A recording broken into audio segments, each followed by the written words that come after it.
Estamos en vivo. Hola a todos y a todas, a todes. Estamos comenzando nuestra jornada de discapacidad y universidad, seminario de extensión, temas en debate 2021. En esta ocasión, el tema es hacia una transformación en la universidad, recorriendo el programa de la universidad y discapacidad durante estos últimos 20 años, que es el momento en donde el programa tuvo resolución y empezó a funcionar. Para los que no nos conocen, somos docentes, no docentes y estudiantes y autoridades que dependemos de la dirección de la Secretaría de Extensión Universitaria y nos reunimos una vez al mes tratando de poder sortear todas aquellas problemáticas que tienen los docentes, los no docentes y los alumnos dentro de la universidad. Este año coinciden, generalmente hacemos nuestras actividades en el mes de septiembre o en el mes de octubre, pero este año tuvimos el tema de los 200 años de la UBA y tuvimos una actividad muy importante dentro de Tecnópolis, que después otra de nuestras coordinadoras va a comentar. Por eso hemos realizado esta actividad más cercana a la fecha 8 de diciembre, Día de la Discapacidad. Está aquí presente Gustavo Gali, odontólogo, director de la Secretaría de Extensión Universitaria. Gustavo, si querés hablarle a todos los invitados, que son muchos por internet, aquí te dejo para que te dirijas a ellos. Bueno, muy bien, muchas gracias, Zulema. Buenas tardes a todos y a todas. Es, como siempre, un placer, una vez más, poder iniciar este seminario, que ya es un clásico de la Secretaría de Extensión. Todos los años lo llevamos adelante, el seminario de de discapacidad y universidad de este programa, que con tanto esfuerzo, y me incluyo, con tanto esfuerzo llevamos adelante desde la Secretaría y con con Zulema, con Vero y la otra Vero, que son las responsables de la coordinación y de llevarlo adelante.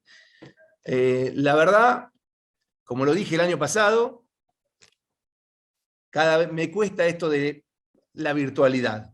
No es algo que es lo que más me guste, pero sí entiendo que es muy necesario en este momento y en estos momentos. Espero y me comprometo, y las comprometo a ustedes y a todos, a que el próximo año sea de manera presencial, al menos lo que podamos estar de presencial, y que también continúe de esta forma híbrida, en vivo, por las redes, porque hace que mucha más gente se pueda acercar y poder participar y poder enterarse de todo lo que venimos haciendo año tras año en este programa, que como bien dijiste lleva muchísimos años de trayectoria y de trabajo incansable para poder lograr paso a paso los objetivos que nos planteamos. Bueno, sinceramente, como les dije al principio, es un orgullo poder todos los años participar y seguir así encarando este seminario y no bajar los brazos. Nada, aprovechenlo, disfrútenlo a todos y a todas. Y esto, como les digo, el año que viene espero encontrarnos todos de forma presencial. Nada más, Zulema, que sea muy grato la tarde de hoy y que puedan compartir todas sus experiencias. Muchas gracias, Gustavo. Igual con tantas Veros y con tantas Andreas y con tanto, hubo una confusión. La otra coordinadora es Andreita. Andrea, sí, verdad, Andrea W. Sí, Andrea. Como le digo yo. Exactamente. Bueno, les comento que vamos a seguir con unas palabras de quien es ahora nuestra coordinadora, Verónica Rusler, que va a a dar una introducción a todas nuestras actividades que realizamos en este año. ¿Sí? Andrea, todo tuyo. Ahora Verónica, Zule. Bueno, muchas gracias Gustavo por acompañarnos un año más y muchas gracias Zule por haber, aprovecho para decirlo, por haber coordinado toda esta actividad que es un ratito, pero que llevamos mucho tiempo armando y que implica mucho trabajo, coordinar, muchos esfuerzos, resolver cosas que suceden, imprevistos. Así que, bueno, deseando que, como dijo nuestro secretario Gustavo Gali, que tengamos una linda jornada. Hemos preparado materiales con mucho entusiasmo para compartir con todos. Esta es nuestra actividad abierta a la comunidad que venimos realizando desde hace muchos años, que siempre nos gusta recordar que inició nuestro compañero y un poco también mentor, Carlos Heroles, hace muchos años, y que es un orgullo seguir sosteniendo en el tiempo. Así que celebrar este encuentro un año más, en lo personal, también finalizando una etapa, un periodo de la gestión de la coordinación de este programa, que compartí justamente como se dijo, con Zulema Beltrami, con Andrea Wengrowitz, con quienes hemos armado un equipo de trabajo con quienes es un placer trabajar, así que muy, muy agradecida. También siempre recordando los inicios, digamos, de este espacio como programa, que estuvo a cargo de Juan Antonio Seda, y los 8 años de la gestión de Susana Underwood, que de alguna manera no quiero decir nos entregó, porque no es que nos dio, pero nos dejó desde el lugar de la coordinación un grupo unido, un montón de instancias de trabajo ya organizadas, como es precisamente este seminario. Y que bueno, y que en estos años hemos justamente procurado seguir con este legado de trabajo en equipo, de trabajo transversal, compartido, donde cada integrante puede aportar lo que sabe, también a veces sus dudas y lo que no sabe, ¿por qué no?, para seguir aprendiendo todos. Pero bueno, es un equipo, realmente es un grupo interdisciplinario, tiene una enorme riqueza poder pensar conjuntamente fundamentalmente la problemática de la accesibilidad en la educación superior. Entonces, como decía, en estos años hemos procurado continuar institucionalizando el espacio. Se han podido generar 2 resoluciones, una que nos importaba mucho, muy especialmente, que reglamentaba el funcionamiento del programa, y otra más formal que digamos, deja establecido el nombramiento del equipo de la coordinación.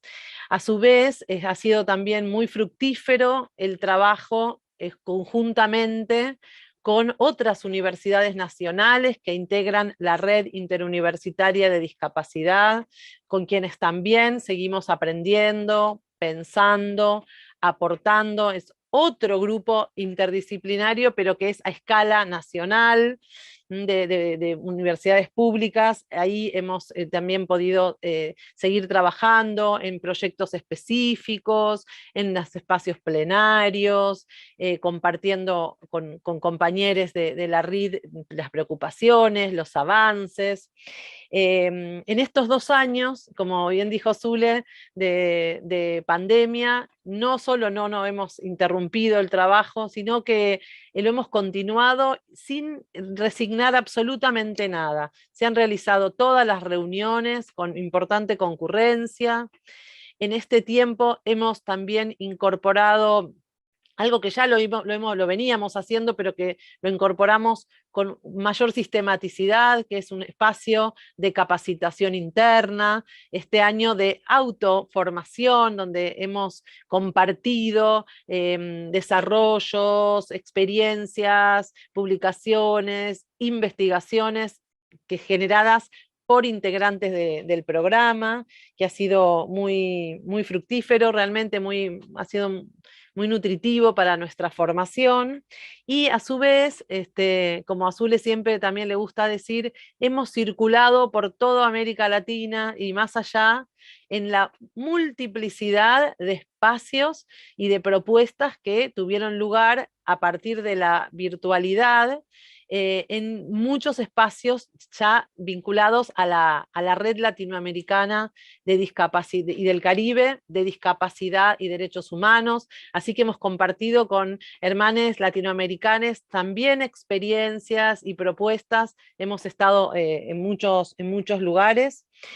Y bueno, y por supuesto, acompañando a nuestra universidad en este festejo de 200 años, nada más ni nada menos, en el espacio de Tecnópolis también, ya finalizando el año, y bueno, y en todo aquel espacio en que somos convocados, ¿no?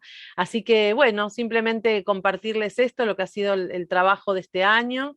Estamos cerrando el año con, como dijo Zule, también un poco tardío el encuentro, el seminario, que siempre es antes, casi como festejo ya de fin de año, y ya estamos reuniéndonos la semana que viene para dejar los lineamientos de trabajo de 2022, así que cierra el año, pero ya con proyectos y con muchas ganas de seguir trabajando con este hermoso grupo. Así que bueno, los abrazo y muy agradecida de pertenecer a este programa, y que tengamos un hermoso encuentro. Muchas gracias, Vero, por tus palabras. Bueno, ahora vamos a empezar con la primera actividad. En ella va a hacer una pequeña introducción Andrea, la otra co-coordinadora. La UBA es un espacio para los que estoy viendo por YouTube, que hay mucha gente, hay más de 100 personas ya conectadas. Les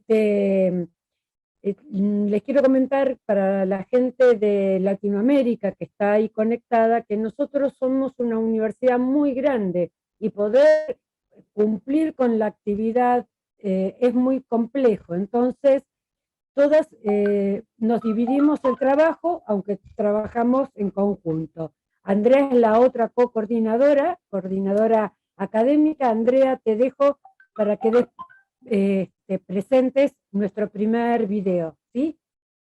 Todo tuyo. Bueno, muchísimas gracias. Bueno, buenas tardes y un gusto nuevamente compartir este espacio con todas estas personas que realmente, bueno, se están incorporando y nos dan la posibilidad también de enriquecernos, ¿no? Y de compartir lo que venimos trabajando. Nosotros realmente venimos haciendo muchas actividades y muchos trabajos que se vienen desarrollando hace tiempo y siguen teniendo continuidad y que tal vez necesitan más proceso, ¿no? Y necesitan justamente seguir avanzando y seguir nutriéndose de cada una de las personas que conforman nuestro espacio.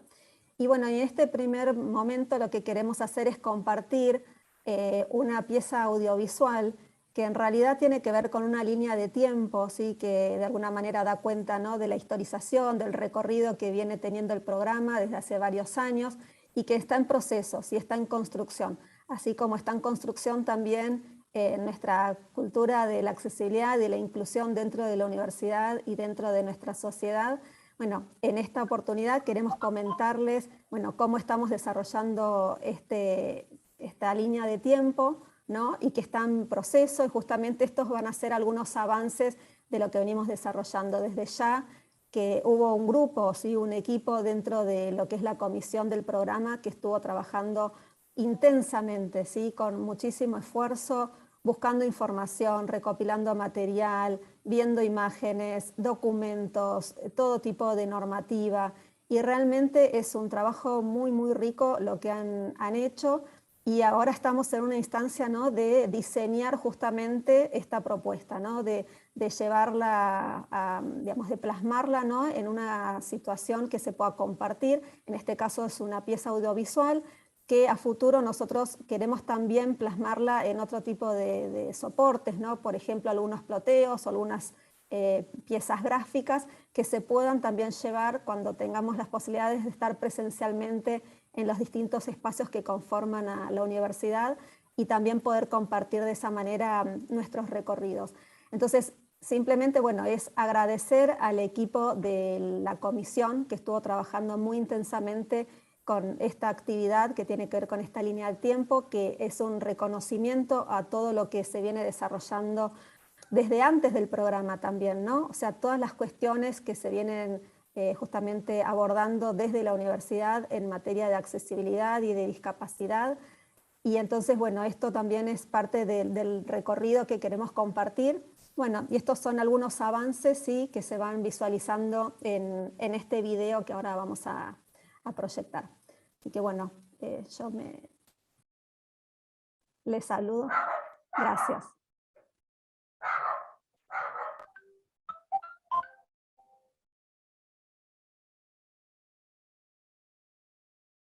Universidad de Buenos Aires. UBA Extensión, Secretaría de Extensión Universitaria y Bienestar Estudiantil. UBA Discapacidad. Seminario Virtual Discapacidad, recorrido del programa Universidad y Discapacidad de la Universidad de Buenos Aires. Desde 1980, la Universidad de Buenos Aires, UBA, fue pionera en América Latina en abordar la temática de la discapacidad en el ámbito universitario. A través de este recorrido, haremos un repaso por la temática de la discapacidad presente en la historia de la Universidad de Buenos Aires. En el año 2007 se crea el Programa Discapacidad de Universidad, dependiente de la Secretaría de Extensión Universitaria y Bienestar Estudiantil UBA, con una coordinación y un comité asesor con representación del CBC, unidades académicas y otras áreas. Los objetivos del programa son promover los contactos institucionales a fin de intercambiar experiencias, debatir temas conceptuales y compartir trabajos de investigación, todo ello dentro de un marco interdisciplinario.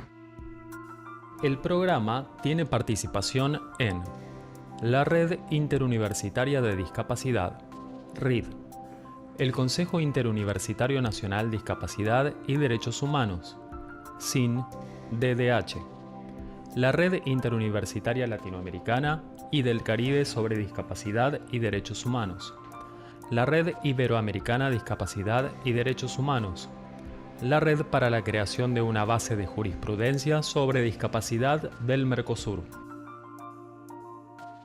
Acciones desarrolladas: promoción de políticas de becas y tutorías, impulso y fomento de la inclusión de contenidos y o asignaturas específicas sobre discapacidad en el currículo de las diversas carreras, participación en convocatorias académico-científicas, proyectos de investigación y acciones de extensión universitaria, asesoramiento en la realización del censo universitario, abro paréntesis, 2011, cierro paréntesis, de alumnos, docentes y personal no docente, módulo discapacidad. Actividades de concientización y capacitación sobre accesibilidad física, comunicacional, curricular y pedagógica como hecho transversal que trascienden lo estrictamente curricular y que se debe instalar en la totalidad de las actividades institucionales. Acompañamiento y asesoramiento sobre los derechos de las personas con discapacidad.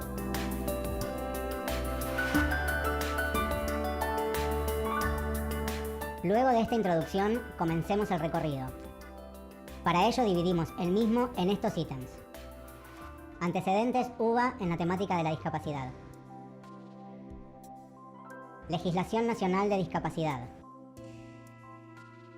Jornadas, seminarios del Programa Discapacidad de Universidad UBA. Participación en congresos y jornadas nacionales e internacionales.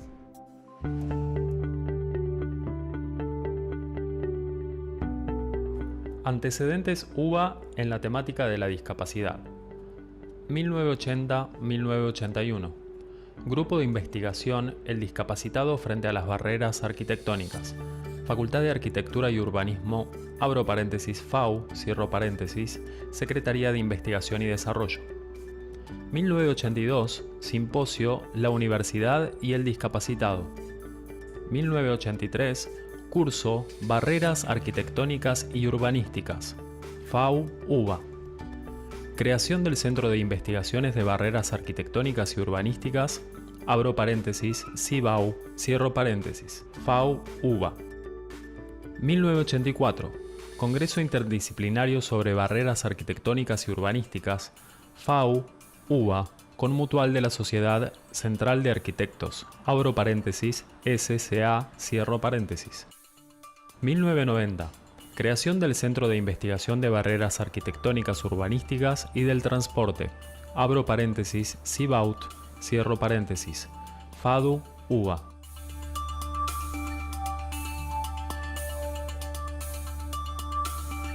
Legislación Nacional de Discapacidad, 1994, Ley Nacional 24.314/94, Ley de Accesibilidad de Personas con Movilidad Reducida, modificación de la Ley número 22.431. 1995, Ley 24.521/95, Ley Nacional de Educación Superior, Disposiciones Preliminares, Educación Superior no universitaria.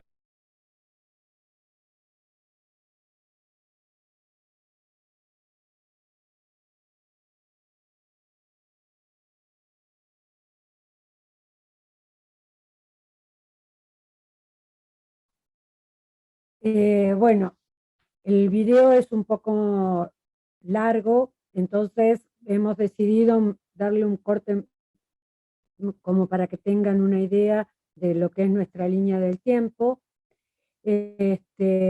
Así podemos seguir con la actividad, que lo próximo que sigue sería la conferencia de nuestra doctora, la doctora Blanca Perelli, Verónica Blanca Perelli, que es doctora en Educación, diplomada en Gerencia Social y Políticas de Discapacidad OEA, profesora y licenciada en Psicología UBA, docente de la práctica profesional clínica de las urgencias y de la educación y discapacidades, no docente, miembro del Instituto de Investigación Superior, de Investigación de Educación Superior, IES, que es el lugar que hoy nos aloja, psicoanalista, asesora pedagógica, coordinadora de discapacidad en la Secretaría Académica de la UNC, responsable del área Prodisuba CV-CBC-UBA, programa de discapacidad del ciclo básico común de la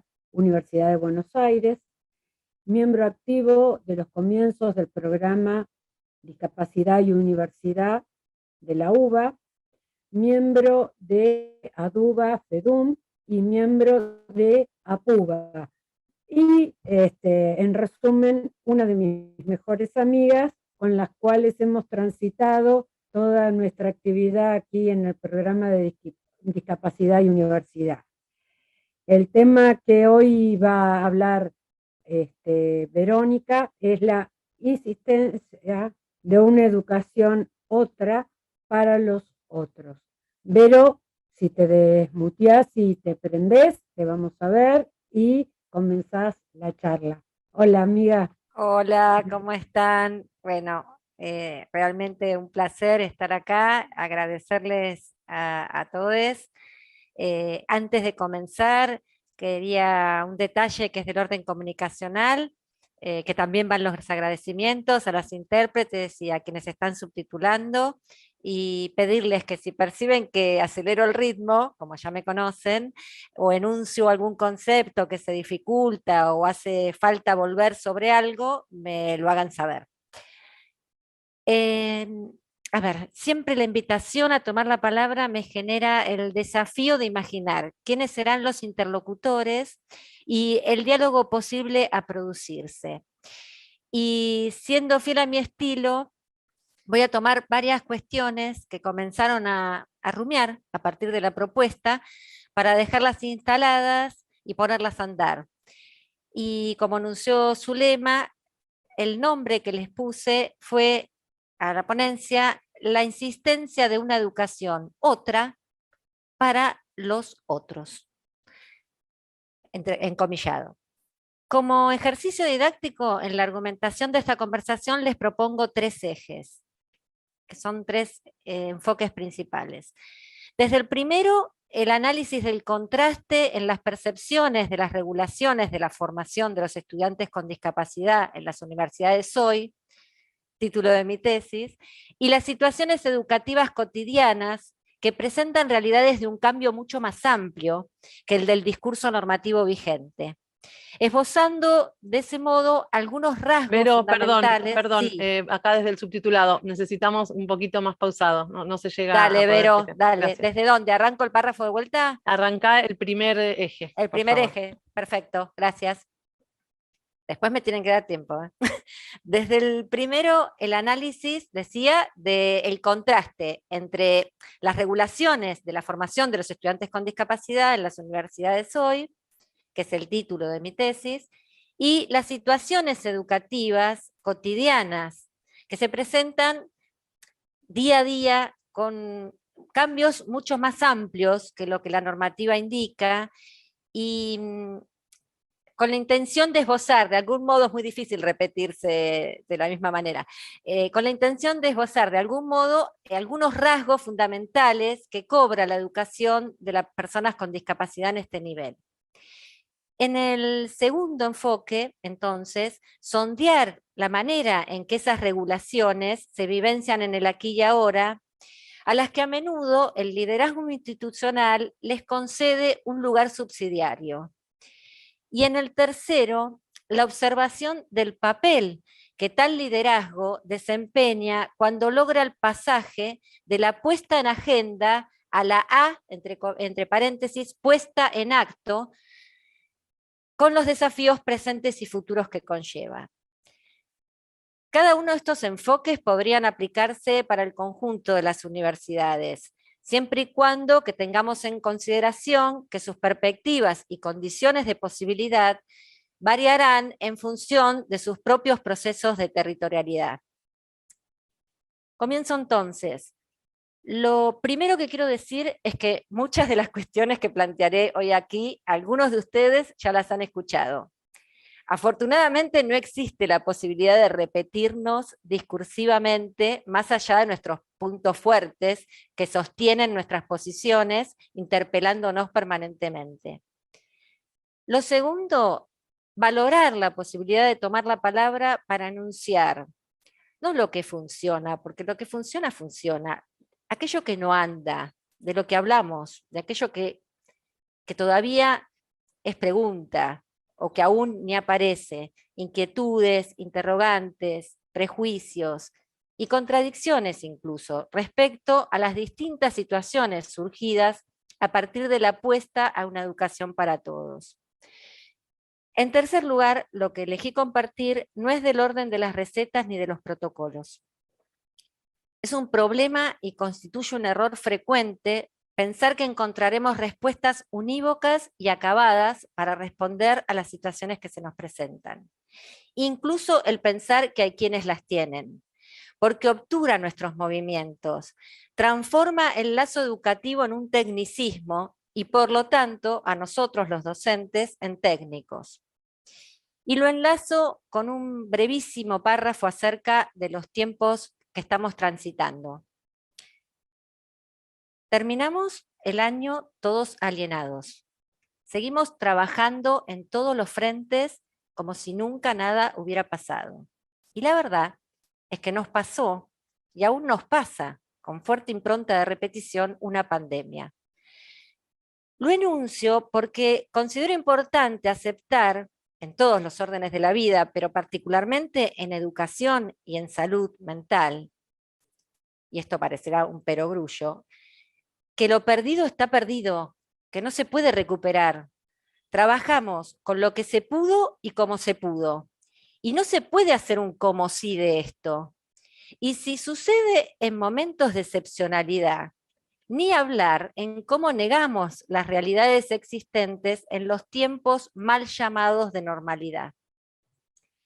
Esto que podría parecer una disquisición nos sumerge en el tema que nos convoca, porque las respuestas en educación intentan minimizar los efectos subjetivos, borrar las subjetividades en juego en los procesos de enseñanza y aprendizaje, al punto de que hablamos de grupos identitarios y no de sujetos educandos.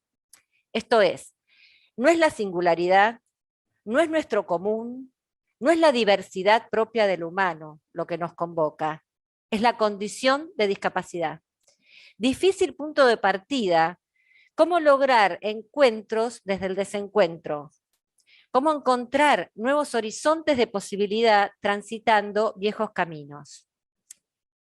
Lo que nos convoca, decía, y a la vez nos repele al hablar de lo que la sociedad occidental ha decidido llamar como discapacidad, y podríamos pensar que por ello es velado, es la confrontación con nuestra propia imagen de cuerpo, con nuestra forma de concebir la inteligencia, con nuestras maneras de conocer y con aquello que desconocemos.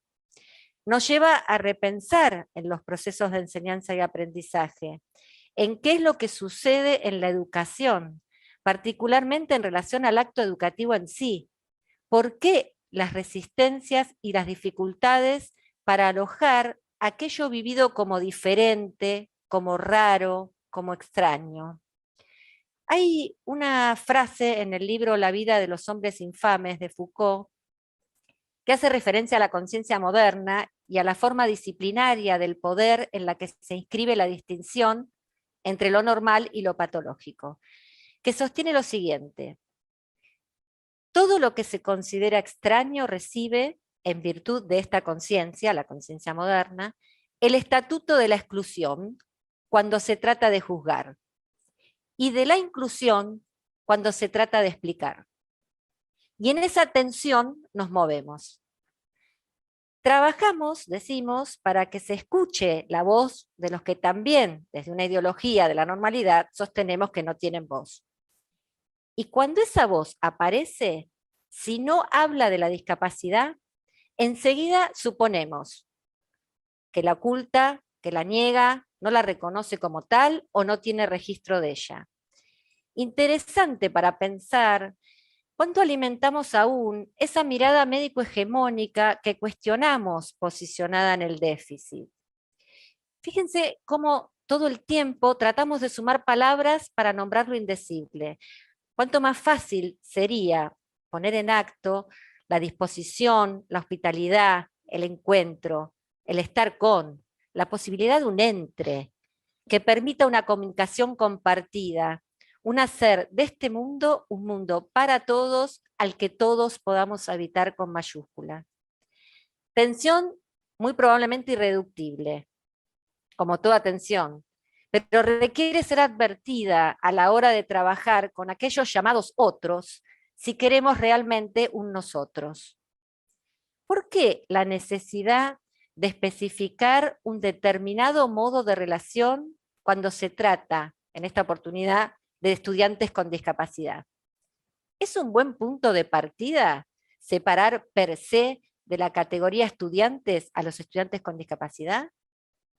¿No desliza el ser estudiante a aquello que todo el tiempo recriminamos y decimos que no queremos hacer, que es ver la discapacidad antes que la persona? ¿Cuántas veces hablamos del diseño universal y decimos que lo que hacemos para un estudiante con discapacidad le sirve a todo el grupo? ¿Qué estamos diciendo con eso? ¿Qué evidencia eso? Si no es que justamente la generación de alternativas para acceder al conocimiento hacen propicio el aprender. No solo es la manera en que aprende el estudiante con discapacidad. Todos los estudiantes tienen una manera particular de acercarse al conocimiento. Y aquí me detengo un momento.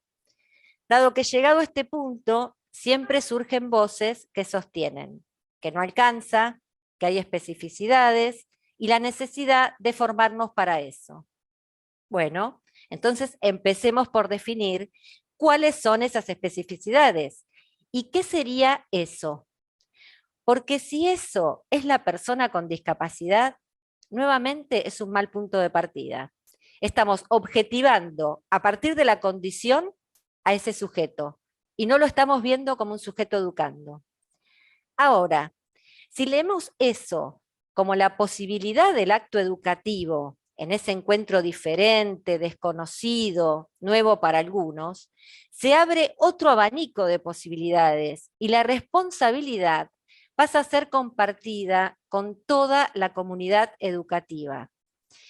Esto es, no recae ni en el sujeto con discapacidad ni en los docentes, recae en la situación educativa. Situación que involucra, insisto, a toda la comunidad educativa, docentes, no docentes, estudiantes, autoridades, y que va incluso más allá de ella. Y este es el verdadero sentido que cobra el hablar de configuraciones de apoyo. No son del estudiante, son para la enseñanza y el aprendizaje. Son a partir, en todo caso, del estudiante. Configuraciones de apoyo que requieren entonces de recursos humanos y materiales. Antes de seguir avanzando con las especificidades, quiero compartir dos citas muy breves de Jorge Alemán que acompañan el enfoque que sostengo con relación a No nos formaron para eso. Por un lado, aquella que refiere que el no saber no es la pasión por la ignorancia, es la distancia irreductible entre la verdad y el saber. Distancia que debe ser habitada para que surja una invención. Por otro lado, su concepción acerca de lo común. Nuestro común es lo que podemos hacer juntos con el vacío de lo que no hay. Respecto a las especificidades, una de las tensiones que insiste es la pregunta acerca de qué pueden ofrecer las universidades y cómo en aquellas situaciones educativas en las que no se consigue cumplimentar los contenidos mínimos en la totalidad y o en algunas de las materias.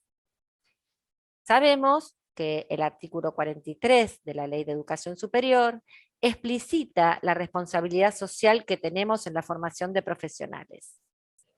Esto no invalida preguntarnos si es factible pensar propuestas basadas en itinerarios particulares, o si hay maneras de establecer alguna correspondencia con las trayectorias educativas estipuladas por los planes de estudio de las diferentes carreras. Como también la pregunta acerca de quién determina las incumbencias profesionales y si ellas son tomadas en cuenta con todos los estudiantes o solo surge la inquietud cuando se trata de personas con discapacidad.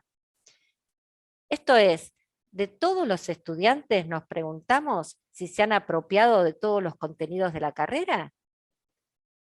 Son preguntas que comienzan a circular en el nivel superior a las que debemos darle lugar. Lo interesante es que algunas de estas preguntas ya han estado con otra impronta, claro está, para el nivel secundario. Y la respuesta fue la resolución 311 del 2016, que habilitó los proyectos pedagógicos individuales o para la inclusión, junto con la acreditación de saberes en tanto título habilitante a continuar estudios universitarios en igualdad de condiciones. Pero, ¿los efectos generados fueron los esperados? Encontramos sin duda una gran diversidad de situaciones, tanto como la diversidad humana.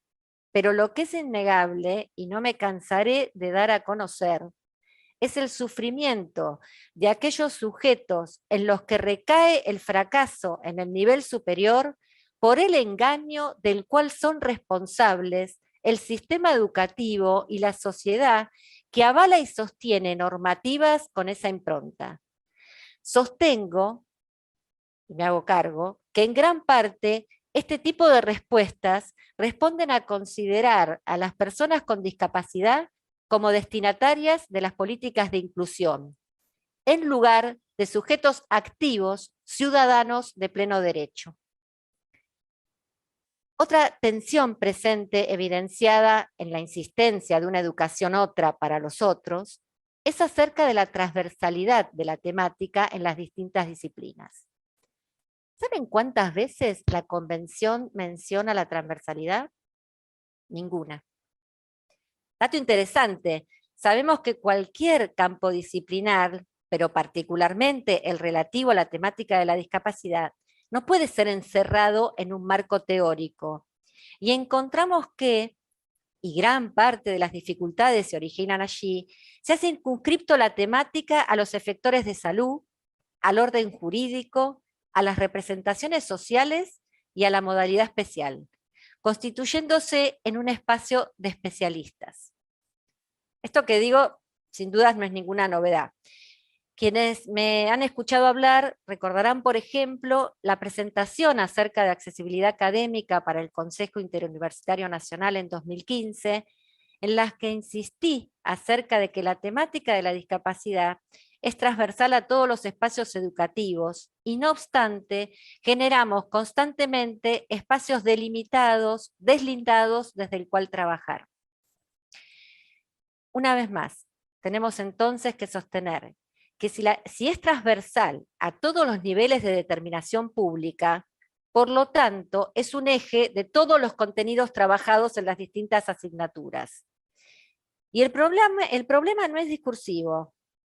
Desde los discursos hay consenso. El problema es que esto no logra ser visto en nuestras prácticas. Y eso solo sucederá en el ejercicio de hacer una revisión permanente de nuestras propias ideas y significaciones. Y por supuesto, de ponerlas en tensión con todos los actores educativos, no solo en el aula. Implica, y aquí si me permiten voy a realizar una extrapolación de un término de Nietzsche, utilizar al trabajar, él lo utiliza al trabajar la idea de arte. El término es trasvaloración de los valores. Y me pareció interesante sumar este juego de palabras que introduce Nietzsche, en donde queda en evidencia la necesidad de cuestionar nuestros valores, hacer una nueva valoración de ellos. En este caso lo pienso acerca del campo disciplinar y su protagonismo, para pensarnos en clave de pluralismo disciplinar. Difícil tarea para una época en que reinan las especializaciones. Una de las mayores audacias que encuentro en Spinoza reside precisamente en pensar la diferencia desde la misma diferencia. ¿Y por qué digo esto? Miramos lo diferente como fuera de nosotros, como fuera de sí. O sea, lo diferente es lo otro. Y el punto es rescatar que somos diferencia.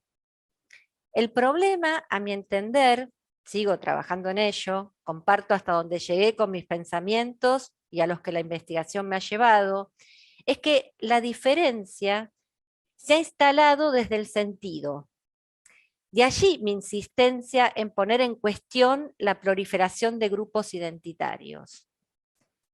Aún reconociendo las potencialidades de constitución de identidades colectivas, debemos ponerlos en tensión en tanto son generadores, por un lado, de nuevas exclusiones y por otro lado, de transformar las trayectorias subjetivas en experiencias colectivas.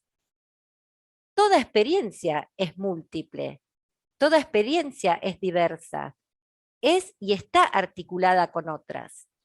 El interés está en que se instaure la diferencia con el no sentido, que no haya una interpretación de la diferencia. ¿Se entiende? Que no haya una interpretación del ser diferente, que encasilla y fragmenta los espacios de lucha y construcción colectiva. Y menos aún que esa diferencia enmascare la cuestión de las desigualdades, que en sus múltiples dimensiones se revitalizaron en las agendas públicas e institucionales de los últimos años, sin trabajar la cuestión de fondo, que es quién construye las desigualdades, pasando a ser silenciosamente homologadas a las diferencias. Si hay una accesibilidad de la que poco se habla, es de la accesibilidad económica.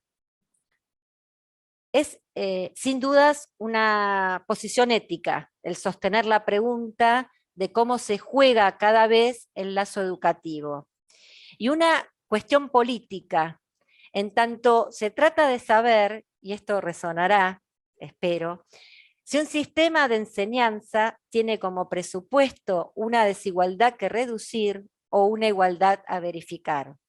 Por eso el discurso de Jacotot es más actual que ningún otro, sostenemos con vigencia junto con Rancière. Igualdad, que no es de la lógica del para todos. La igualdad no es el lugar de las equivalencias, sino el de la diferencia absoluta. Por eso me gusta hablar en términos de singularidad. Voy a otra cita que quiero compartir. Declarar axiomáticamente la igualdad es precisamente renunciar a construir la hegemonía como vía de esa igualdad. Lo digo con otras palabras que también utiliza el autor Jorge Alemán. No se trata de promover un polo identificatorio nuevo, sino más bien de desestabilizar la solidez de algunas identificaciones dominantes. El pensar este encuentro me llevó lejos, hasta mi época de estudiante del profesorado. Y allí rescaté una frase cuya autora es Mariana Chávez, acerca de las propuestas de plantear objetivos transversales, donde sostiene que por su transversalidad misma podrían estar y no estar en los procesos educativos, dando a entender que los objetivos transversales no se trasvasan fácilmente. Sostengo que por ahí va la cuestión. El análisis completo, y en comillo completo, como si tal análisis fuese posible, es transversal en sí mismo. Implica hilvanar los puntos donde las determinaciones de cada disciplina se entrecruzan. Me estoy acelerando, disculpen. Y voy de nuevo. Implica hilvanar los puntos donde las determinaciones de cada disciplina se entrecruzan para obtener las consecuencias deseadas. Surge de la necesidad de articulación. Quiero decir que, a pesar de que todo lo que concierne a lo humano es transversal, las determinaciones de cada disciplina siguen fundamentalmente específicas, con principios transversales en sus debates, y ahí reside el problema. ¿En qué se prioriza transversalizar? Estamos en un punto de inflexión, en tanto vivenciamos cómo funciona la transversalidad respecto a la perspectiva de género, y esto nos permite detenernos a reflexionar cómo, por qué y para qué la pensamos en la discapacidad. Punto de inflexión también en cuanto a los efectos que tuvo la precipitación de repensar nuestras prácticas en formato no presencial. Verónica, ¿Sí? te dejo 5 minutitos más. Ay, no. ¿Cuánto te falta? Y falta el tercer punto y el del segundo, comentar justamente lo que quiero visibilizar de las distintas situaciones educativas que se presentaron en Bueno, te vamos a donar 10 minutos más a 15, no más. Gracias por la donación. Espero no acelerarme, pero sí. No te aceleres, anda más lento. Dale. Qué difícil las dos cuestiones, ¿no? Y la tercera, que es poder decirles todo lo que quería compartirles. Bueno, no me voy a acelerar, hasta donde lleguemos, llegamos. Punto de inflexión, en definitiva, como oportunidad de revisar, me salté una parte, ya verán que estoy tratando de acelerar los espacios, no el ritmo. Como oportunidad de revisar los modelos culturales tradicionales heredados que continuamente operan fuertemente, para pensarnos desde otras perspectivas. Y acá hay un tema conceptual fuerte. Separar las políticas de inclusión de acuerdo a cada grupo identitario no es incluir, es integrar. No se trata de la educación de las personas con discapacidad, es la educación de todos los estudiantes. Y hay luego cuestiones específicas para algunas situaciones puntuales referidas a algunos estudiantes con y sin discapacidad, a lo que voy ahora a detenerme, antes nombrando dos detalles. Uno primero es compartir la tensión que encuentro en todas estas situaciones, que es una tensión propia de la educación. la identidad deseada del ser estudiante y la identidad atribuida a los estudiantes con discapacidad, y la distancia entre estas identidades y los procesos de enseñanza y aprendizaje. Y para retomar el foco desde el cual trabajo estas tensiones, traigo a nuestra memoria otro texto de los profesorados, este es de Bourdieu y Gross, que se llama Principios para una reflexión sobre los contenidos de la enseñanza. Solo traeré a la conversación el cuarto principio, en el que plantea los principios de exigibilidad y de transmisibilidad, como dos variables indispensables de ser conciliadas en el análisis crítico de los contenidos exigibles. Esto es, el dominio de un saber y la obligación de utilizar todos los recursos necesarios, especialmente tiempo y medios pedagógicos, para garantizar la transmisión y la asimilación efectiva. Voy a repetirlo, porque me parece clave. La obligación de utilizar todos los recursos necesarios, especialmente tiempo y medios pedagógicos, para garantizar la transmisión y la asimilación efectiva. Principio que nuevamente permite preguntarnos si se trata de transversalizar la temática o de incorporar la accesibilidad del conocimiento en todos los saberes. Otra tensión presente en la insistencia de una educación otra para los otros es en relación a la flexibilidad. Esto, si me permiten, no voy a compartirlo para pasar a las cuestiones que quería transmitirles de las distintas situaciones vivenciadas. A ver, no es novedad para ninguno de nosotros que el tiempo de desarrollo de las tareas no es el mismo para todos los sujetos. Pero esta variable se pone en evidencia, o por lo menos permite ponerse en evidencia, en el acto educativo, en la formación de estudiantes con discapacidad. Y si bien siempre los relatos son situacionales y contextuales, y sin caer en generalizaciones, lo que quiero transmitir como novedad de este desarrollo de cada quien en su propio tiempo es el reconocimiento de esos estudiantes y de los motivos por los cuales se requieren de un tiempo mayor. La manera en que aprenden, la utilización de aplicaciones y programas no convencionales que han sido puestos de manifiesto en estudiantes y los nombres como ellos se presentan, con dislexia, discalculia, discapacidad sensorial, estudiantes sordos, señantes, con dificultades en la lectocomprensión del español escrito, estudiantes ciegos, estudiantes con síndrome de Asperger, estudiantes que tienen un dominio limitado del lenguaje por el simple hecho de haberse incorporado tardíamente al sistema educativo, o por ser extranjeros, y la lista continúa. Y en cada una de esas situaciones se trabajó reforzando la necesidad de tener presente las características de las consignas, el refuerzo en las explicaciones, la consideración de interactuar los contenidos con elaboraciones de diversas estrategias. No voy a detenerme aquí para poder ir armando lo que sería el cierre, me faltan bastantes cuestiones que quería compartirles, pero bueno, voy a respetar los tiempos. Este detalle me parece que también merece que yo lo escuche y volverlo a escuchar y que lo escuchen todos. Cuando se trata de estudiantes cuyo CUT los ubica como estudiantes con discapacidad intelectual, la experiencia también ha demostrado que la dificultad mayor no ha sido modificar las actividades, los materiales o las estrategias de evaluación, sino cuando fue preciso jerarquizar los contenidos, propósitos y competencias en función de las características personales y de los apoyos y recursos didácticos disponibles. Y aquí a veces se requirió reorganizarlos, otras introducir nuevos o sustituirlos por equivalentes, secuenciándolos, pero lo que es importante es que en estas situaciones lo que nunca fue negociable es ofrecerle una educación otra, de otro nivel. No se tocaron los contenidos a aprender en cada asignatura.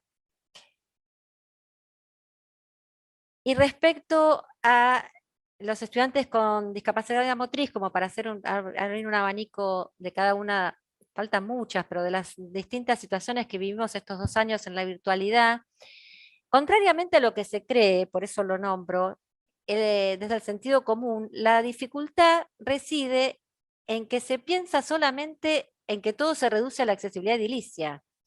Y hay una multiplicidad de apoyos específicos que dependen de los modos de respuestas propias de cada estudiante en cuanto a sus habilidades motrices, comunicativas y tecnológicas.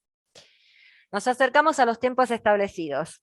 Rescato que lo enunciado en este segundo punto es solo un modo de representar parte del universo de las situaciones presentes, de dar existencia a muchos sujetos e intervenciones invisibilizadas en nuestras instituciones. Y paso a compartir el último punto, también haciéndolo más breve. El de los desafíos que conlleva para la institución el pasar de las agendas a la puesta en acto. La interpretación de las universidades como poco accesible se ve magnificada por el ejercicio de comparar los incipientes procesos de inclusión. Digo incipientes en el sentido en que comienzan a manifestarse muchas de estas situaciones justamente por la presencia en nuestros espacios. Tengamos presente que estamos celebrando los 200 años y el año próximo el programa de discapacidad y universidad del rectorado cumplirá sus primeros 20 años de programa institucionalizado, o sea, como programa con normativa propia. Si logramos salir de las lecturas totalizantes en clave de exclusión e inclusión, el testimonio manifiesto es la existencia de un proceso de consolidación de una cultura institucional inclusiva en todos y cada uno de los espacios, como permite dar cuenta la diversidad de situaciones educativas diarias, las intervenciones realizadas, el trabajo silencioso de los no docentes muy visible en este periodo, las diversas acciones en cada una de las dependencias, en fin, la historización que pretendíamos compartir hoy acerca del recorrido en este seminario. Recorrido, insisto, que evidencia que la posibilidad de trabajar con formatos convencionales y alternativos favorece a todos, pero para algunas personas con discapacidad se constituye en una herramienta fundamental para su desarrollo personal. Intento sortear párrafos, disculpen las pausas. Por eso pienso que la pretensión de formatos híbridos entusiasma y es un gran desafío. Sin dudas no será el único camino ni la única opción, pero sería un muy buen inicio, dado que los periodos de crisis ponen a prueba el liderazgo institucional educativo. Trabajar para lograr plataformas virtuales de aprendizaje accesibles que acompañen la accesibilidad en la presencialidad. Iba a dar algunos ejemplos posibles, pero los paso por alto. En definitiva, el desafío es seguir habilitando espacios de participación. Y es un desafío porque es poco probable que haya un retroceso en el camino iniciado. Pero también lo es, como venimos señalando, porque se trata de aquello que no ha estado desde los tiempos de creación de nuestras universidades, al menos no desde las más antiguas. Y en eso, el desafío es al interior de cada una y para el conjunto del sistema educativo. Porque mientras que en el nivel superior se sostiene que la lectura y escritura académica y la no renuncia a los contenidos forman parte de los objetivos principales de la formación universitaria, la función social también lo es, y queda desarticulada de los niveles educativos obligatorios previos, en donde se trabaja con otras propuestas, los modos y modalidades que adoptan desde la educación especial, la educación intercultural bilingüe, hasta los sistemas aumentativos y alternativos de comunicación y la lectura fácil. Disculpen, me aceleré de vuelta, pero porque estoy tratando de cerrar. Un Dale, real, Vero, porque ay, ya estoy, hay preguntas. estoy cerrando, viene el párrafo y la pregunta con la que cierro. Un real tratamiento de las tensiones que necesitan resolverse para cumplir los objetivos del nivel. Salteo. El gran desafío es de atreverse a trabajar, en discernir qué, por qué y cómo pensamos a nuestras instituciones, y seguir avanzando en ese futuro que llegó hace rato. Y la mejor manera de decir que nuestras universidades son inclusivas o que trabajan por la inclusión es a través de la difusión, la comunicación, la participación y la asignación de presupuesto para recursos humanos y materiales. Voy cerrando con el deseo de haber logrado transmitir la necesidad de trabajar para que no haya necesidad de remarcar que vamos a hablar de estudiantes con discapacidad, de personas con discapacidad o de accesibilidad, y que en cada encuentro en el que se comprometa la educación estén presentes discursiva y físicamente. Cierro entonces dejando una pregunta resonando en el aire. ¿Qué aprendizajes nos dejaron el diseño de actividades y desarrollo de clases en la virtualidad que podamos sumar para que en nuestras universidades quepamos todos? Muchas gracias. Bueno, te aplaudiría. Estoy feliz de que puedas por primera vez dar a conocer tanto tiempo de trabajo, de esfuerzo, de estudio, de viajes, de todo. Realmente sabes que soy muy sensible a estas cosas. Te dejo el saludo de Elida Hermida, excelentes conceptos, qué placer y qué clara que sos, Pauepe, Claudio Bernardelli, sus saludos, Wetzel, cuánta sensibilidad. Vero, quedó una pregunta, si la podés hacer cortita te lo agradecería. Dice, ¿cómo trabajar en el nivel superior los contenidos adaptados? ¿Pasa con la rigurosidad epistemológica? A ver, es una excelente pregunta. ¿Quieren otro seminario? Lo armamos. A ver, hay muchísimo para conversar de eso. Ya me pidieron otro seminario, así que lo vamos a hacer. Quédate tranquila. Simplemente, a ver, para decirlo brevemente, porque no tenemos tiempo, la cuestión no es hablar de adaptación. La cuestión es hablar de distintos formatos y de distintos modos de acceder al conocimiento. Cuando eso se logre, lo que vamos a estar modificando es nuestra forma de enseñar. Y por consiguiente va a ser modificada la forma de aprender. Digo, mientras sigamos pensando que es un tema de adaptación, la resistencia va a ser muy grande. No se trata de adaptar, se trata de empezar a comprender que al conocimiento se lo aborda desde diferentes aristas, de diferentes ángulos, de diferentes modos, y que hay sistemas diversos de Despacio, acceder. Berito. Perdón, pero me piden rápido la respuesta y... No, está bien. Pero no se va a cortar el Zoom, no se va a cortar.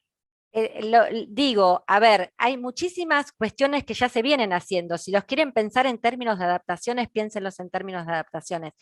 Yo lo que quería transmitir es que se piense en términos de configuraciones de apoyo y que no involucran solo al estudiante, porque pensar en términos de adaptación sigue poniendo el eje en el estudiante. Hay que adaptarlo para que pueda estar, nos adaptamos para que esté. No, no se trata de eso. Se trata de que nuestras cabezas piensen de otra manera, de poder incluir la diversidad primero en nosotros mismos. Por eso hablaba de que somos diferencia.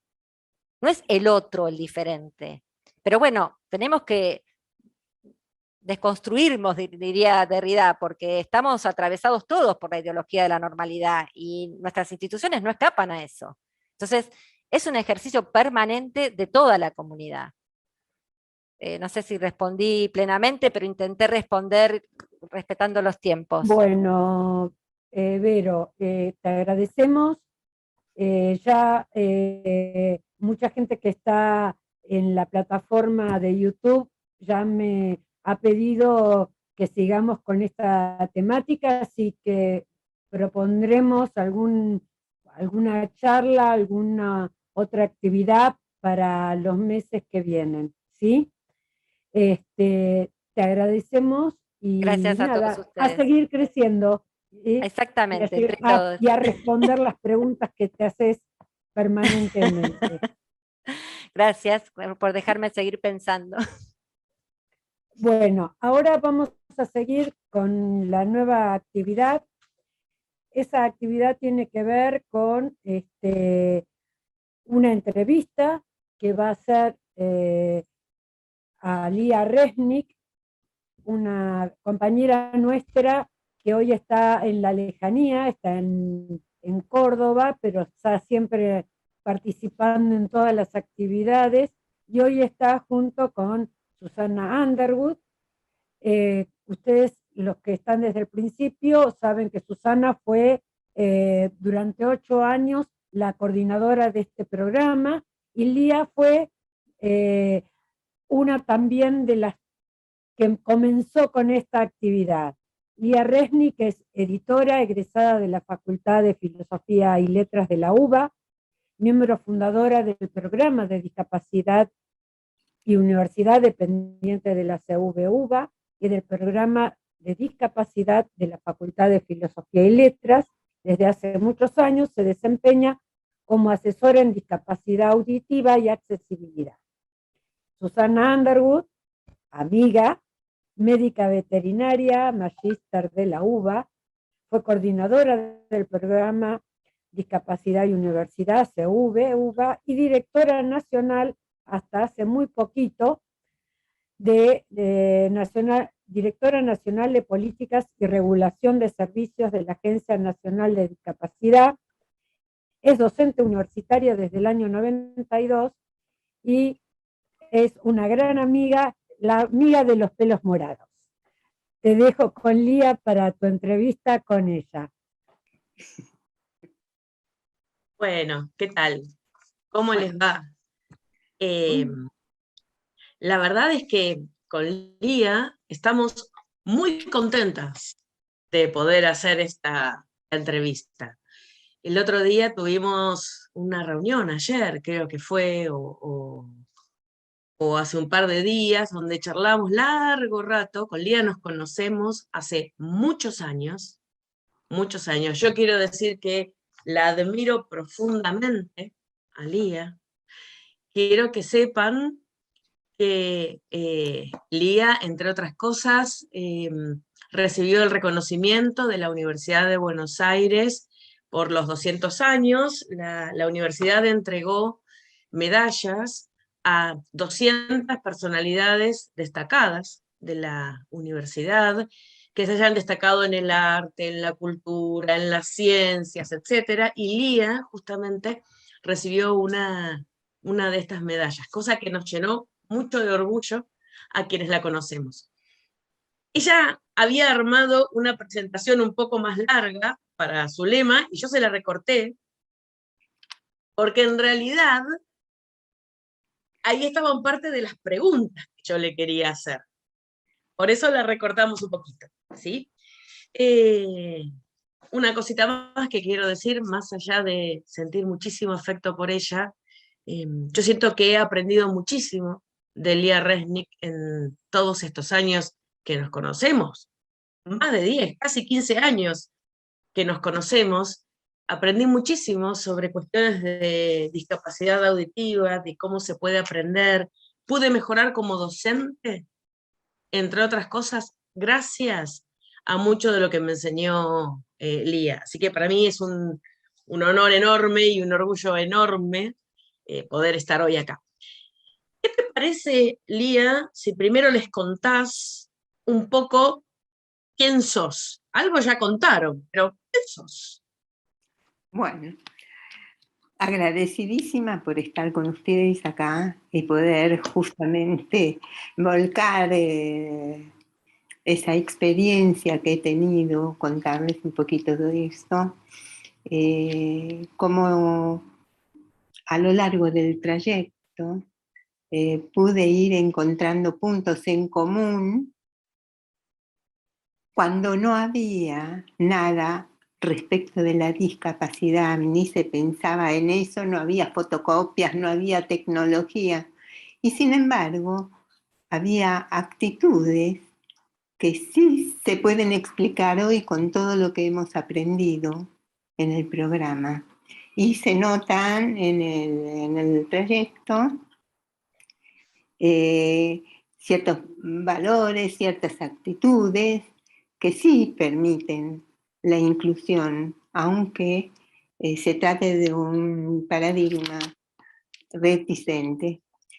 Yo tengo discapacidad auditiva, no me gusta la palabra, pero bueno, tengo una sordera bilateral profunda, sin resto auditivo, y con lectura labial como medio de comunicación social. Desde 2010 he recibido un implante coclear que me ha devuelto a la hipoacusia, pero con bastante trabajo, del que me alegro haber podido hacer, porque implica una readaptación y reeducación cerebral para poder seguir aprendiendo y discurriendo. Sin embargo, eso trae algunas demoras, digamos, en las devoluciones, porque me cuesta, a pesar de tener un contexto amplio, poder organizar en sincronía, porque estoy acostumbrada a recibir el conocimiento por la vista, que es mucho más lento, más analítico, y después para sintetizar me las veo verdes. Pero bueno, digamos que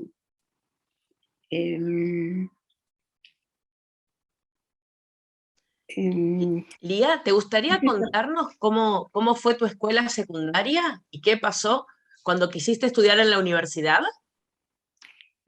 Bueno, en realidad la escuela secundaria fue un primer aprendizaje, una búsqueda de recursos espontánea, porque no teorizaba sobre lo que estaba haciendo. O sea, que me di cuenta de que no estaba oyendo bien, que había lapsus entre los conceptos, y que eso requería inferencia, y que para hacerlas era necesario leer mucho y tener un material más tupido del que tenía. Eso fue un desafío para mí, pero avisando cuál era mi problema, fui pudiendo ir salvando las distancias, es decir, adquiriendo un conocimiento y haciendo una docencia espontánea desde chica para poder explicar al otro qué era lo que me estaba pasando y hacerlo de entrada, apenas no lo conocía, al profesor, a los compañeros, precisamente para evitar los prejuicios, digamos, y malos entendidos, y no ser tan disruptiva, digamos. Si ya sabían que no escuchábamos, entonces había más paciencia.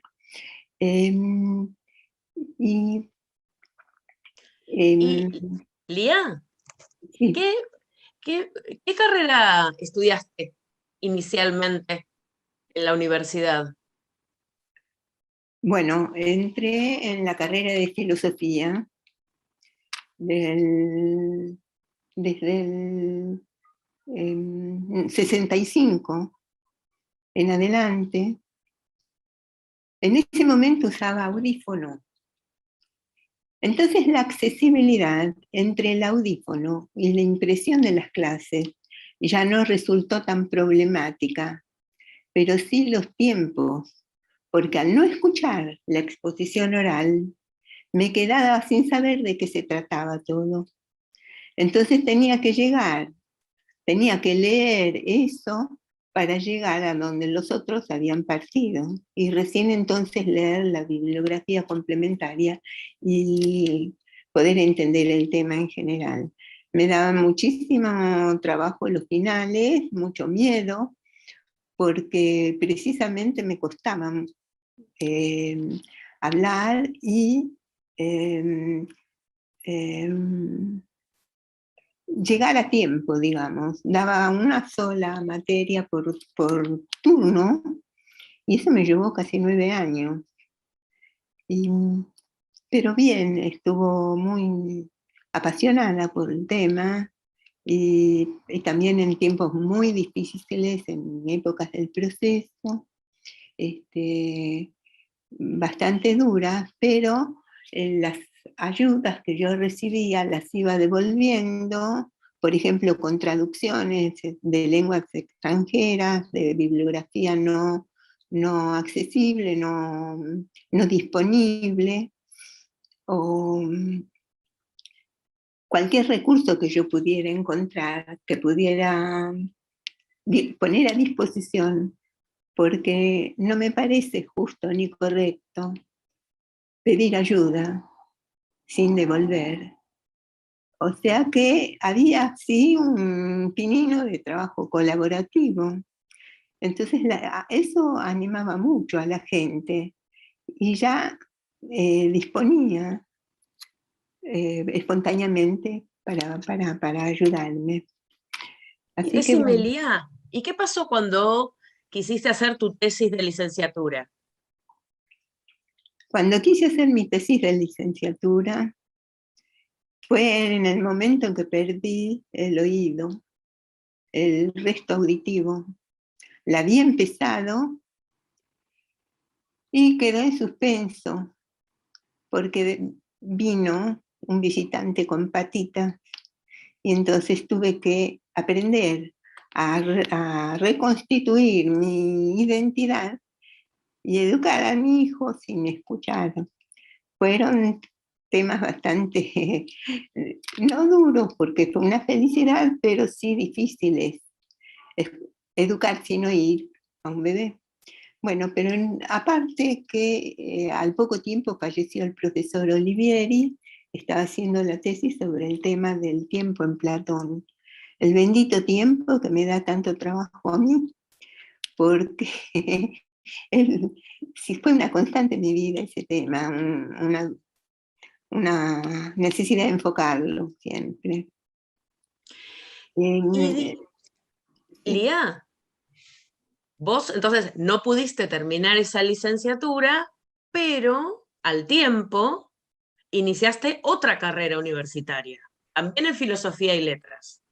¿Qué estudiaste? Sí, al tiempo, entre paréntesis, yo intenté retomar, y Vero Rubler lo sabe bien porque me acompañó, así que, pero fue imposible, porque en el momento en que yo lo hice en 2008, no tenía el implante todavía, y me exigían un cambio de programa, que era imposible que yo con 9 horas de trabajo en la editorial pudiera cumplir sin escuchar. No fue un esfuerzo que estuviera dispuesta a hacer. Bueno, en el 92 se abrió a instancias de la Cámara Argentina del Libro la carrera de edición, que en principio fue una tecnicatura de 3 años, que fue lo que yo hice, y soy de la primera promoción de editores en ese momento. Y hice rápido esa tecnicatura por el hecho de tener varias correlativas por la carrera de edición, entre ellas los idiomas, menos el de portugués. Y ahí estuvo el chiste de estudiar portugués sin oír. Entonces, cuando tuve que hacer ese nivel, hablé con la profesora, que ponían música a batucar con letras para enseñarles a los alumnos el vocabulario y demás. Y yo no podía. Entonces me propuse escribir, y para que pudiera escribir me compré un diccionario bilingüe con fonética. Y así entonces pude ir pronunciando más o menos y salvando esa dificultad. Fue una carrera mucho más corta que la de filosofía, por supuesto, pero más complicada para mí por el hecho de que era práctica. Entonces, cuando el profesor explicaba, yo tenía que mirar al profesor y al objeto o la práctica a la vez, y era imposible. Así que ahí también necesité mediación. Por ejemplo, para la informática veía una flechita que yo no tenía idea del tema, que corría de un lado a otro y no sabía, el programa se iba, bueno, no sabía qué estaba pasando en la pantalla. El profesor estaba a mis espaldas. Así que aprendí como pude. Con los compañeros también, mi hijo me enseñó y así empezamos a funcionar, digamos, tecnológicamente. A mí me gustaría mucho, Lía, que cuentes cómo era este tema de los apuntes, ¿no? Tus compañeros tomaban apuntes, ¿qué hacías vos con ellos? Un poco como esto del trabajo colaborativo que algo vas mencionando. Claro, eso fue cuando yo entré en la carrera de edición, se había abierto, recién se inauguró el cuatrimestre anterior. Entonces, como éramos una cohorte de a lo sumo 100, 120 personas, no redituaba la impresión de los apuntes, la venta, así que no lo había. No se grababan y no había manera de que yo pudiera acceder al contenido oral, porque no se puede hacer lectura labial durante mucho tiempo. Se secan las córneas, y bueno, es imposible seguir el hilo, alguien pasa por delante, se corta el sentido. Entonces, en un principio yo pedí que me dejaran copiar, pero había quien estaba dispuesto y quien no, porque bueno, eso es respetable. Hay quien tiene disponibilidad y quien no la tiene. Entonces me fijé de quienes tomaban apuntes y me conecté con ellos, les expliqué cuál era el problema y no tuvieron inconveniente en ir pasándomelo. Así, de 2 o 3, hacía uno solo, más completo, se lo devolvía a las personas y se fue formando una carpeta completa con los teóricos que pasó de mano en mano para los parciales y finales. Ahora tenían prohibido llevarlos a la fotocopiadora para vender, porque eso no. Así que bueno, ahí fuimos haciendo una devolución y salvando las distancias de nuevo. Y entonces te recibiste de editora. Y una de las preguntas que hay siempre, o de las dudas que surgen, o que a uno le hacen los estudiantes con discapacidad, es si van a encontrar trabajo después de aquello de lo cual estudiaron. ¿Vos pudiste encontrar trabajo? Yo pude encontrar trabajo y en ese momento había más disponible, porque recién se creó la carrera precisamente por el boom editorial, así que había muchas posibilidades. Lo que pasa es que dependía de las empresas, de la postura de las empresas. Así que yo entré por el currículum, por una de las jefas fue profesora mía, y una de mis compañeras secretaria de esta profesora le habló de mí, fui, me trajeron el escritorio, la silla, y 20 años después me fui. Así que me jubilé, empecé un trayecto muy lindo, al principio bastante difícil emocionalmente, porque sí era un ambiente muy competitivo y no admitían las preguntas. Y a veces, por ignorancia también, no creo que haya sido por mala voluntad, procedían de forma no exactamente inclusiva, como queriendo ayudarme para no exponerme a que no escucho en las reuniones de grupos profesionales. Así que bueno, medio me enojaba, pero lo entendía. Ahora lo curioso es que en 2001 hubo una retirada muy grande de gente por la crisis. Fui la única correctora que quedó en planta, pero yo quería contar eso, y bueno. Claro, digo, esto a mí me parecía muy, muy interesante, esto que decías de cómo a veces, para no exponerte y demás, te decían, no, no vayas a la reunión, vamos nosotras y después te contamos. Sí, claro, pero ¿y el después? ¿Y el después? ¿Había después? Había después, había competencia. Claro, no había después. Sí, bueno, pero con el tiempo eso se fue limando. Somos amigas, había muy linda relación.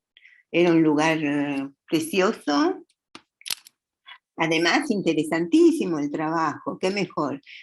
Lo que sí, me habían propuesto como editora, con más sueldo y demás, y no pude, no quise.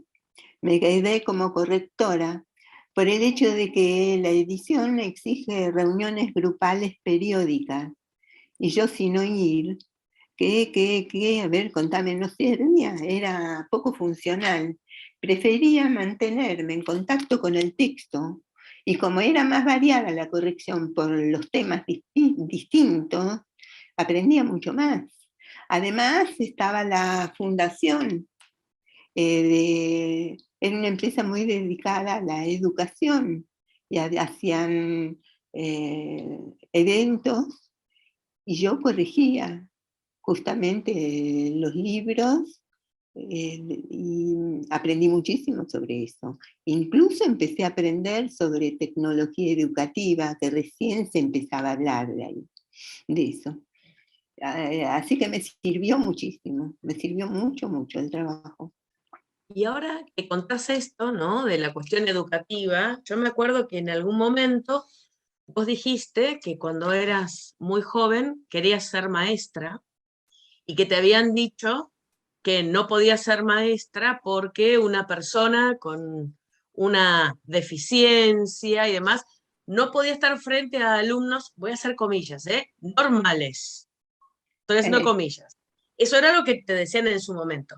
Pero sin embargo es como si la vida te hubiese devuelto la posibilidad de ser docente, ¿no? De estudiar y de estar habilitada como docente. ¿Qué estudiaste?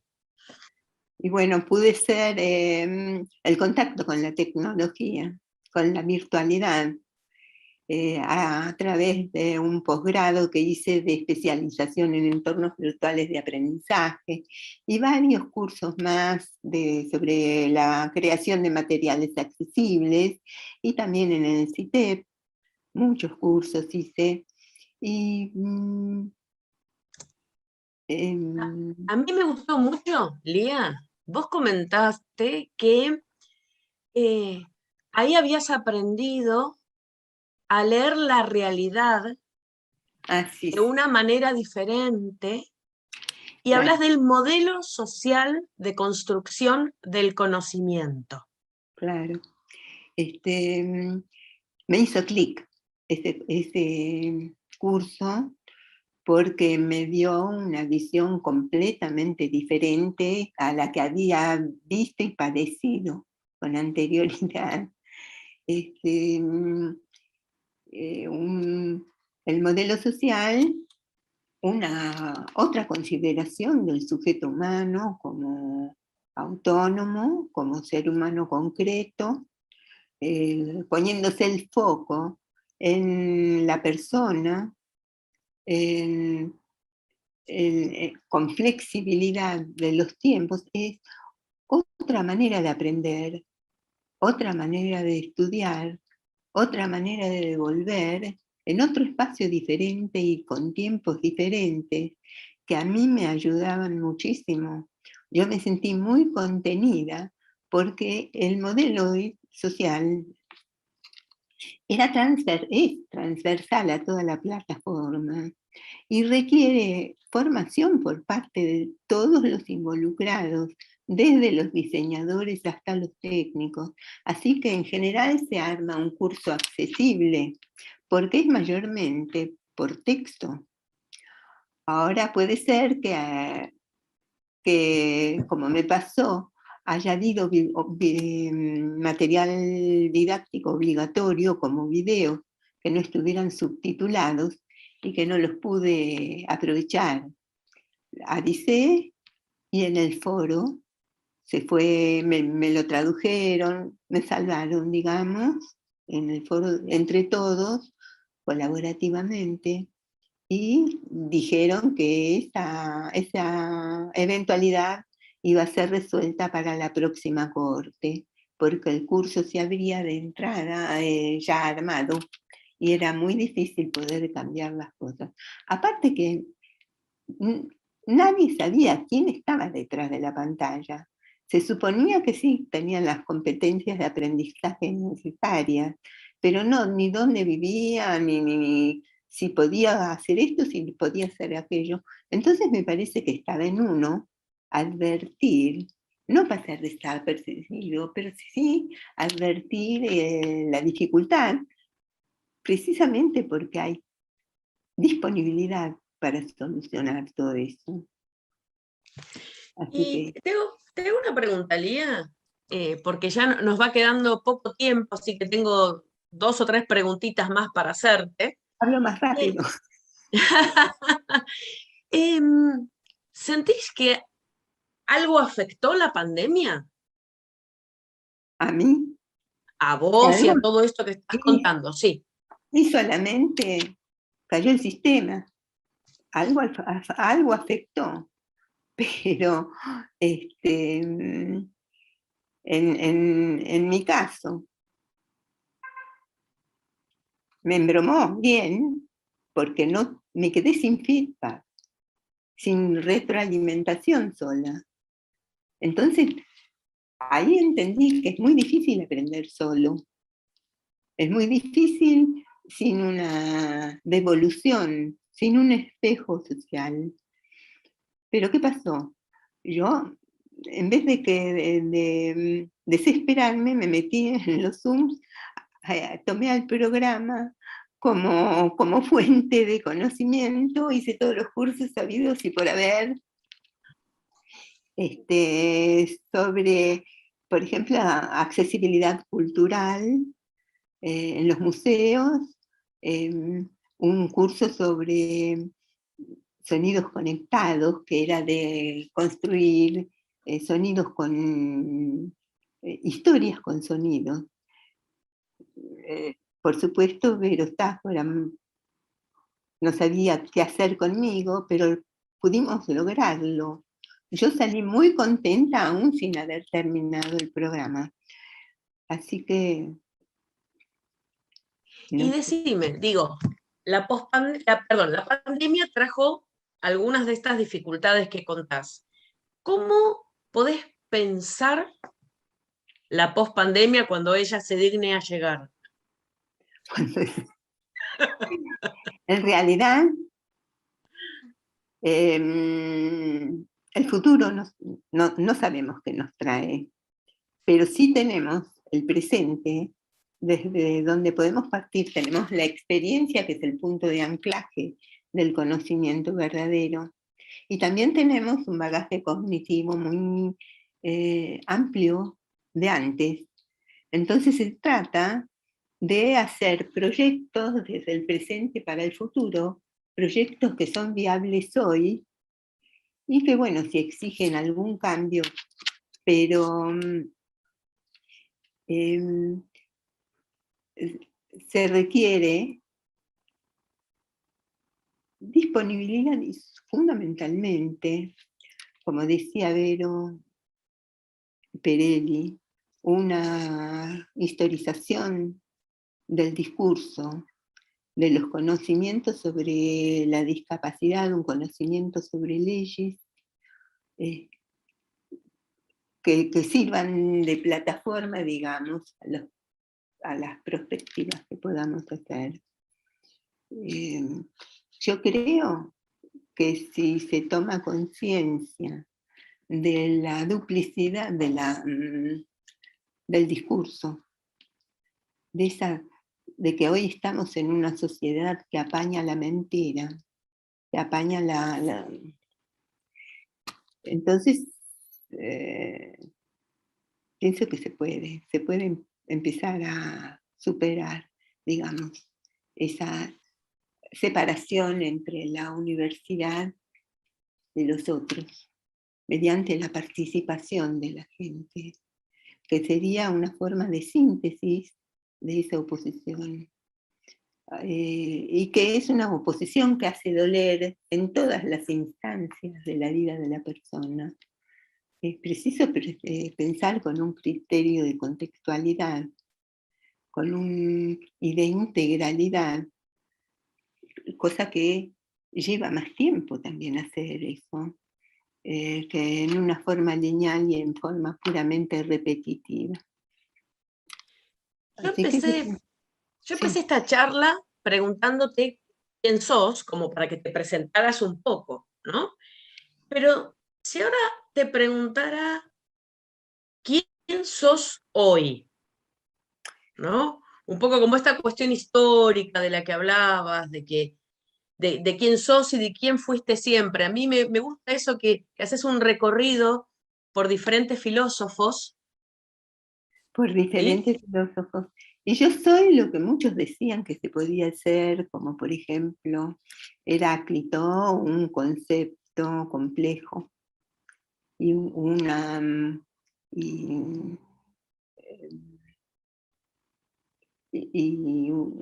unidad diversa. Cuando Heráclito lo dijo, no había escritura todavía. Después Sócrates hablaba de la mayéutica, del valor de la pregunta, que a mí me salvó en muchísimos casos. No me importa preguntar, es necesario preguntar, necesito una mediación.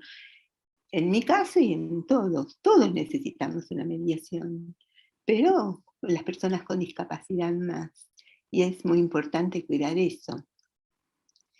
Y bueno, eso quiere decir que hay algo en el espíritu humano, hay algo en el ser humano que forma parte de su esencia y que se repite a lo largo de la historia, y que según las épocas uno lo llama, se da o no se da, y es lo que realmente tranquiliza, digamos, en cuanto a que si alguien tantos años antes dice lo mismo que dice uno, es porque estamos en camino. Puede ser en el camino de encontrar buenas prácticas para una mejor convivencia, para poder seguir avanzando y creciendo. Aparte que en la época de pandemia yo estuve estudiando, pero sin libros. Me senté a pensar con el criterio de asombro, digamos. Pensé que eso era una buena cosa en una época así tan embrollada como la que estamos viviendo. ¿Asombro como qué, Lía?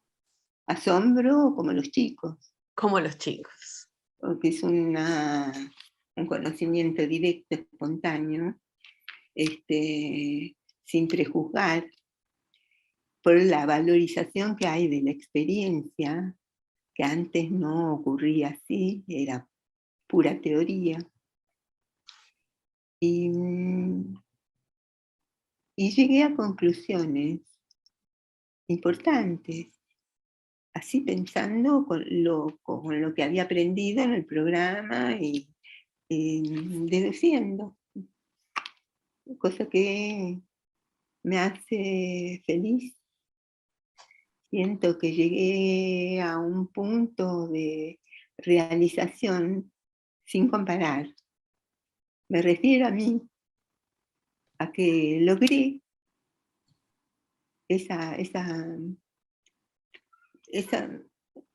no te puedo decir sabiduría, porque sería una pedantería, ¿no?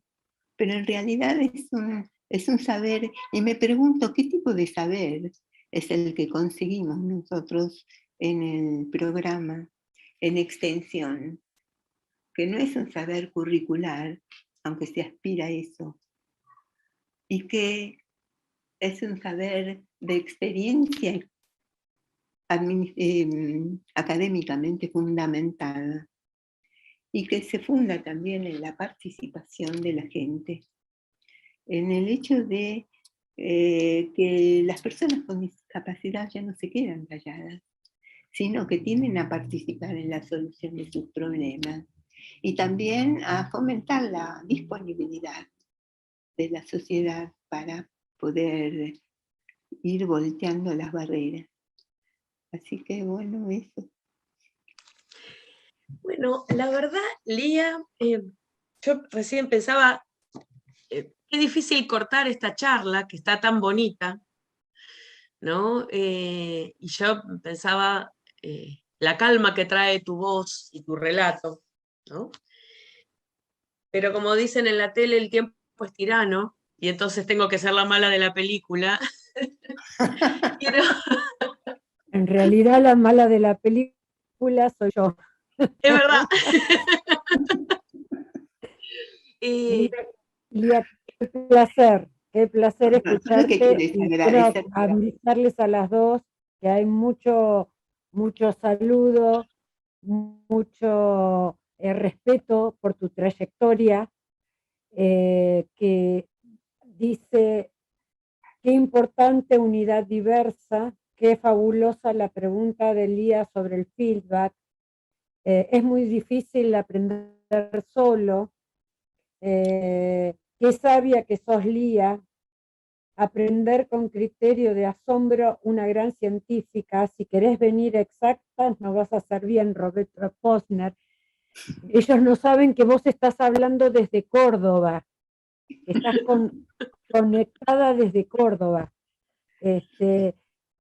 Así que agradecerles a las dos. La verdad que veníamos con una impronta y nos bajaste los decibeles a todos, nos hiciste escucharte con tu sabiduría, con tu experiencia. Yo a mis alumnos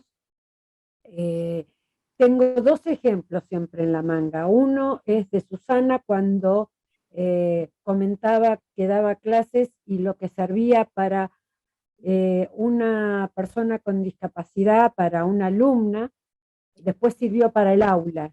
Y otra, cuando vos comentabas que compartías todos los apuntes, que juntabas todos los apuntes de tus compañeros y que transformabas esto en los mejores apuntes que todos querían leer dentro de la facultad.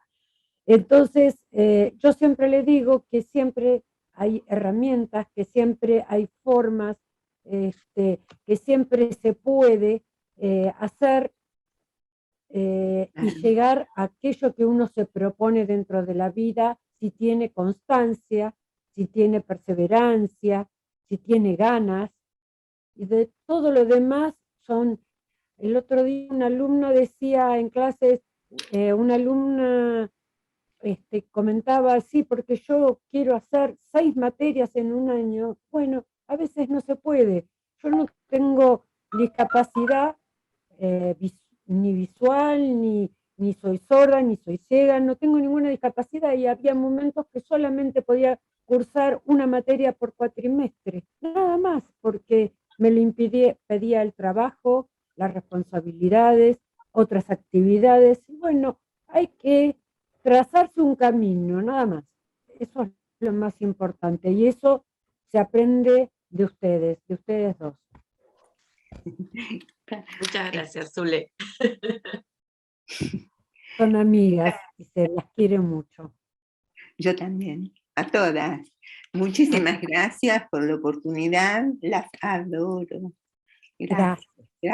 Gracias, Susi, por la paciencia. Las quiero. Y ahora nos abandonan las chicas y vamos a ver un video producto de otro grupo. Después voy a agradecer a todos, así que quédense tranquilos. Es un video que se hizo con entrevistas de docentes, de no docentes, de alumnos, de padres de alumnos, para que vean cómo está compuesta las actividades dentro de nuestra facultad y cuentan en forma resumida cuáles son las trayectorias de ellos dentro de la universidad. Así que, Carolina, si querés poner el video, todo tuyo. Las imágenes de este audiovisual son primeros planos de las personas entrevistadas. La mayoría de los registros fue realizado en diferentes